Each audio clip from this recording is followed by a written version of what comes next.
Okay, can everyone hear me okay? So thanks everybody for the opportunity to talk today. I am part of the Agora project. That's actually not what I'm going to be talking about mostly today. I'm going to be talking about the PICI threshold. So I'll explain what that is and what it can do for us in the circumgalactic medium. So we're going to start with everybody's favorite image from Tumblets and Peoples and Work 2017. Actually, not that one, but this image from that paper. Which explains basically how do you observe the CGM. Essentially, when you want to look at the CGM, what you look at is absorption lines for specific ions. So what this shows is different ions along kind of this line, where low ions are down here and they probe sort of cold gas that's high density. You have sort of medium ions up here, you go up to high ions over here, and they're visible at kind of different redshifts at different, from ground and from space telescopes. So this can help us kind of figure out, okay, what do I want to look at if I want to probe different states of gas? There's kind of an obvious problem lurking here, which is that this line doesn't cover the entire phase space, right? You have a lot of gas down here, you have gas over here, and generally, are you sure that when you see oxygen 6, is it at this point, or is it kind of somewhere around that region? And we have to be very kind of specific about that. So what I'm going to do is talk about how ions arise, how they come to be, and then how we kind of can use the different mechanisms to show that. So there's two ways that an ion kind of comes to exist. Essentially, the first way is what's called photoionization. Essentially, when you are on a phase plot, so this is density on the x-axis, temperature on the y-axis. When you go from right to left, you're increasing ionization from photoionization. So essentially what's happening is you have a constant background and fewer particles that have to interact with it, so more background per particle. So we generally assume the Hartmann-Dow 2012 background. Obviously, there's other options. I'll explain the effect of that later on. Second mechanism is what's called collisional ionization. Essentially, when you go higher temperatures, your particles are moving faster. When they hit each other, they are more likely to exchange an electron. And so you can get higher ionization when you have hotter gas. And so the problem, or it can be a problem or a blessing depending on how it works. Essentially, all of our gas is in some kind of equation of state where as you increase in temperature, you decrease in density. And so either one of these will work, right? You can assume CIE and you'll get higher ions up here, or you can assume PIE and you'll get higher ions in the same place. So to a first approximation, it's hard to tell which one is more important, but when you want to go deeper into it, then it's really important to figure out exactly which one contributes where. Because here's what an oxygen 6 ion fraction actually looks like. Essentially, so the contour plot has two obvious peaks. There's a peak down here, which we're going to call photoionized. It's cold, it's low density, and a peak up here, which we're going to call collisional, high density, hot. And here's the point from Tumblets and Peoples and Work. Notice that it's kind of, the maximum there is sort of misleading because it's a maximum on the y-axis. It's at the highest temperature. It's a maximum on the x-axis. It's at the highest density, but it's not actually a maximum in 2D space, right? When you see oxygen 6, you're really seeing gas to the right of it or below it. You're not seeing gas at that point.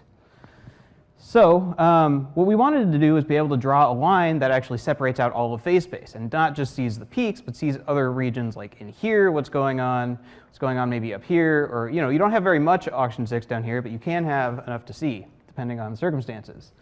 And in the simulations, so this is from a particular one, this is the Vela simulation, but actually I've looked at the Agora simulations, they all kind of look like this. A lot of the gas that's in the circumgalactic medium is right here in between these two peaks. So it really matters how you split these up. It lives in kind of this border region, and we don't want to kind of miss the main region of oxygen 6, which is like this. Okay, so what are we going to do to figure that out? Well, other people have tried doing things. So there's many people who have tried to draw a line between photo and collisionally ionized gas. This is from Stern 2018, who basically said, okay, let's not worry about in between. Let's take a binary choice. Either we have an equation of state that's clearly going to give us collisionally ionized oxygen 6, or we take an equation of state that clearly gives us photoionized. Which one is better? Second method is Fireman 2020 basically drew this vertical line and said, okay, on the right-hand side of the line, collisional ionization is fine. The left-hand side, photoionization kind of messes everything up, so don't use collisional ionization there. But didn't really have an answer to what to do over here. Sanchez 2020 basically drew two boxes and said, this is our collisionally ionized box, this is our photoionized box, and the stuff in between is kind of neither. It's both. We don't want to try and classify it. I think we can do a little bit better than this, because if you look at how the ionization fractions are actually computed for different ions, you can see there's some interesting structure in this. So this is a temperature slice. So we picked a single temperature, and now what we show is the ion fraction versus the density. So you can see on the right-hand side, these are basically flat with density, and on the left-hand side, they're basically following these curves. And what we noticed, so we're showing different ions in the different colors. What we noticed is that when you go low enough density, when you go from right to left on this plot, you should basically think of that as, let's bombard the state with more photons. Because on the right-hand side, you're so dense that your photons are very weak compared to your ion. On the left-hand side, your photons are very strong.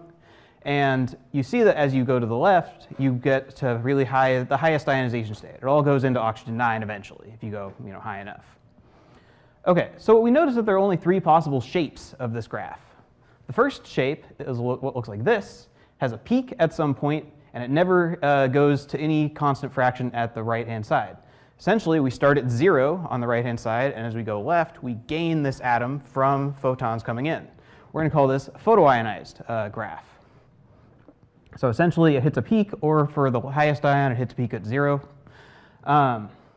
Second shape we can see is this shape. It has like a little shelf on the right-hand side that kind of falls off eventually.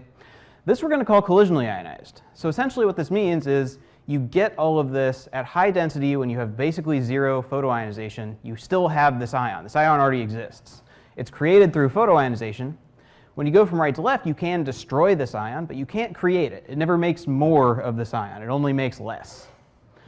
So OI plus 1 is getting photoionized there, but not OI. And the transition state has kind of both behaviors. It has a peak and it has a shelf. So essentially, you start off with some collisionally ionized stuff, but as you go from right to left, you gain some stuff, and then you go up to a peak, and then it goes back down. And we're going to say that this can still be classified, because if you draw a line on it, you can basically say, okay, let's put this line to where this intersects with exactly twice the flat shelf value. So basically 50% collisional, 50% photoionized. On the left-hand side, most of it is created through photoionization. The right-hand side, most of it is created through collisional ionization. And now this gives us a robust way to distribute this all the way through phase space. So what effect does that have? What does that look like? So this is what it looks like for different ions. So here we have carbon, oxygen, neon, and silicon. The x-axis is all the different ions that are, all the different species of those different atoms. And the y-axis is temperature, the color being which of the 3 shapes did you get. So purple is photoionized, blue is transition shape, green is collisionally ionized, and gold is also collisional, but negligible. You don't have to worry about your oxygen 1 at 10 to the 7. It just doesn't exist. Okay, so 2 things I want you to take away from this. The first one is that these don't happen at the same temperature. Basically, collisional ionization equilibrium is kind of a problem, or photoionization equilibrium, because in any space between 10 to the 4 and 10 to the 6, you can have some ions mostly created through photoionization and others mostly created through collisional ionization. So that's the first thing to take away from this. The second thing is that the transitions are pretty small. These are very close to temperature cutoffs, right? If you basically just take the bottom of these as your temperature cutoff, you can say, okay, above 10 to the 4, you have all of this is photoionized. Above 10 to the 4.2, carbon 4 becomes collisionally ionized. So another way to put that is basically what I'm showing here is the shapes on the phase plot for different oxygen states. So as I said, these are mostly flat lines. There's a little bit of dependence because there's a few transition points, but they're close to horizontal lines. Where do they go on the contour plots? They essentially go right below the main collisional ionized peak. So this region in between that I was wondering what we should do with, basically we should treat it as collisionally ionized, and the region below is mostly photoionized. Okay, so there's a few things that we want to look into with this. There's some assumptions people often make about the CGM that we should examine.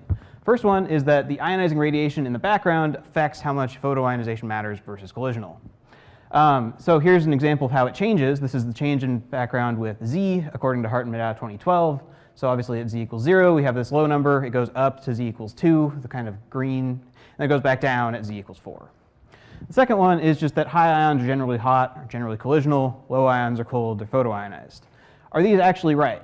And the answer is, to the first one, the more radiation you have, the more photoionization matters. Actually, that's not super strong of an effect. As far as this graph goes, for what temperatures the different mechanisms matter, so here what I'm showing is that same plot from before, except I've put a little red tag for any one that changed when you modified the redshift from redshift 4 to 2. And the second one, I'm showing anything that changed between, the orange is anything that changed when I changed the power law here. So this alpha UV, this is an even stronger change than the Hartmann-Maddow evolution, because basically this is a really hard background that increases with flux with energy, and a really soft one that dies off by 10 to the 3. Neither of these has that major an impact. There's only a few points when it changes, and only by a little bit, with some exceptions. Magnesium 1 and 2 kind of act weird. Sometimes the early ions act weird in a way that I'll explain in a second.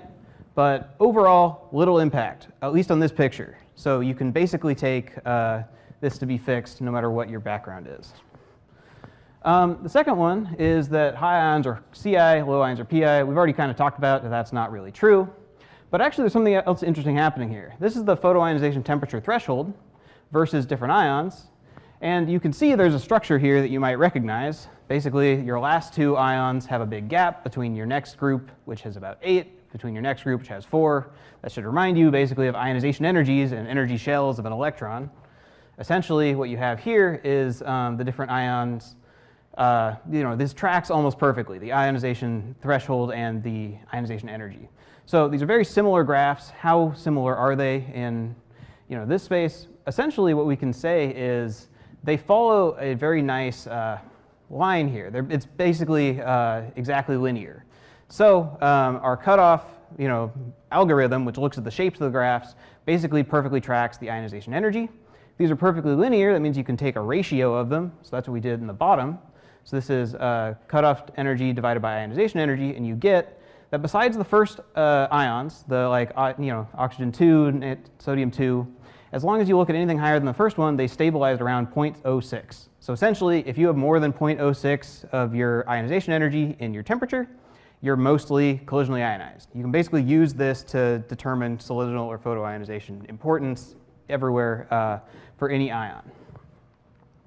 Okay, so we're going to transition a little bit in the last couple minutes to talk about a simulation and how this can be useful to in analyzing what's going on in a simulation.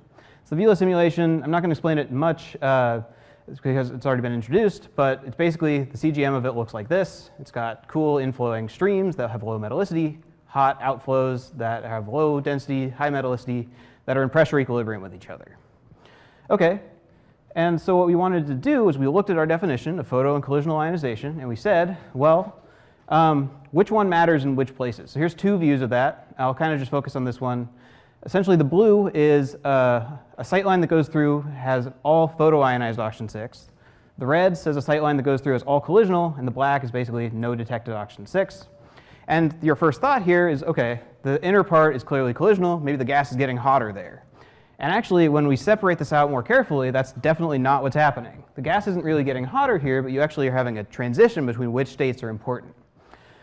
And we can see that by actually using the definition here. So photoionized oxygen 6 identifies properly the streams. That's not a surprise. We said there's a temperature cutoff. Streams are cold.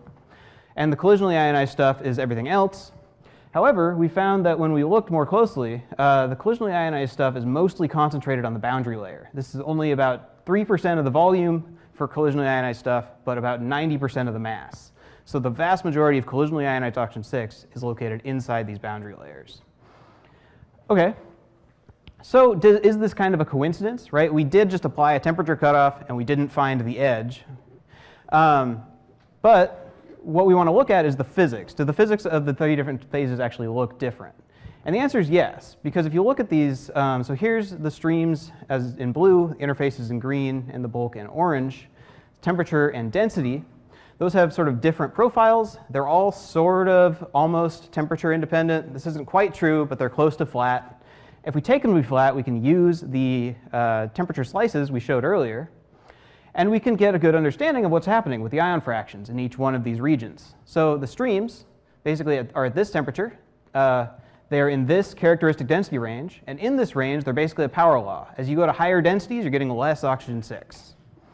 On the other hand, on the interface, you have basically a flat amount of oxygen-6. And this is clearly, collisionally ionized. That was the shape.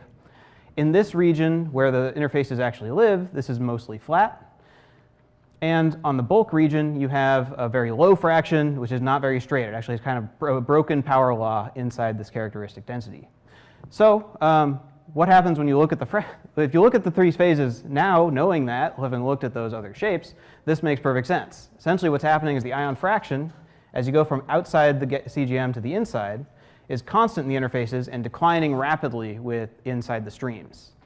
So what we can do with this is combine it with this information, essentially the total oxygen, which is now metallicity times density. So the streams have the most oxygen, even though they're low metallicity because they're high density. The interfaces have a little bit less. The bulk has even less. Multiply this by this fraction that we just showed, and you get this transition between the photoionized streams dominating on the outer part of the CGM to the collisionally ionized interfaces dominating on the inner part of the CGM. Essentially, this switching over is not because the same cloud of gas is getting hotter as it goes in, but because the two clouds kind of trade off in importance here. So another interesting thing to kind of note here that I want to stress is that what's happening here is kind of subtle, because what's going on with this ion fraction, even though this is going down by quite a lot, 3 orders of magnitude, so that you'd usually consider this negligible, this one's going up by the same amount, so it stays flat. So you really can't write off oxygen-6, even in regions where the fraction's very low, because the changes in density can be quite massive over the span of the CGM. Okay, so that's the end of the talk here. I'll leave up some conclusion slides referring to all these things, and thanks everybody for your time.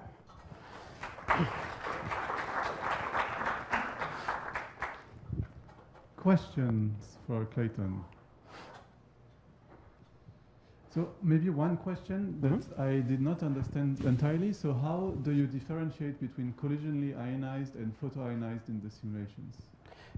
You basically use the temperature cutoff from before, just right? The cutoff. Okay. Yeah, you define, specifically in YT, you can define a binary field, which basically is 1 if it's above this line and 0 if it's below this line, to give you all the collisionally ionized gas. You multiply that by the actual oxygen-6, and you get just this population that's collisional.